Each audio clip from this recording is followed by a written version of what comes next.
I'm Ginger Reagan. I own Reagan Equine in Wilmington, North Carolina. We have a 3 veterinarian practice, ambulatory, and a 20-stall hospital. My name is Dr. Mary Gochnauer. I'm from Statesville, North Carolina. I practice which is north of Charlotte. Tryon Equine Mobile is the practice. So we use it to determine the difference between an infection or inflammation. And we also use it like when a horse ships into a horse show, might be a little bit just not doing right, see if they're brewing something or if they have an infection starting.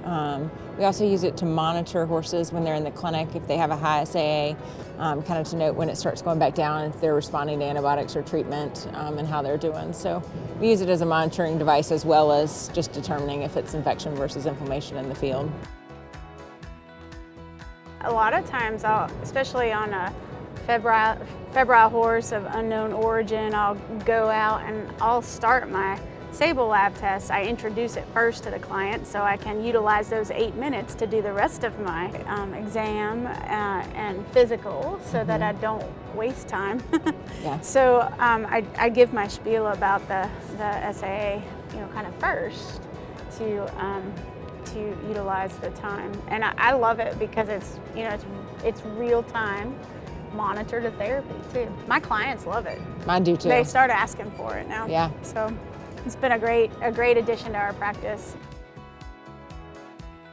It's really easy to explain it on a level that the clients can understand because either the number goes up or the number goes down. Up is bad, down is good. And it gives them a very easy, down-to-earth way to say, my horse is getting better, or my horse is not getting better.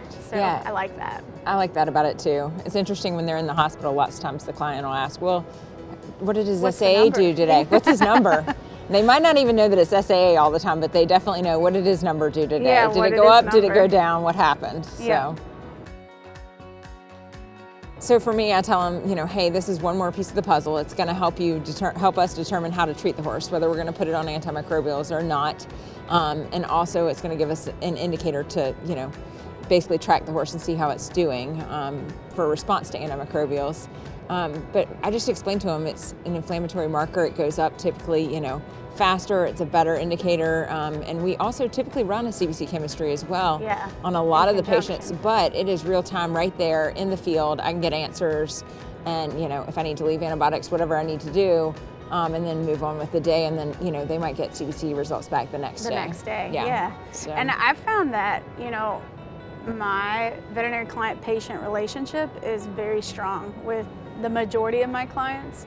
I believe in the test and I recommend it, therefore they believe in the test because they want to do what we think is the best for their horse. And to practice the highest level of medicine for it. I totally agree. This really takes it up a notch.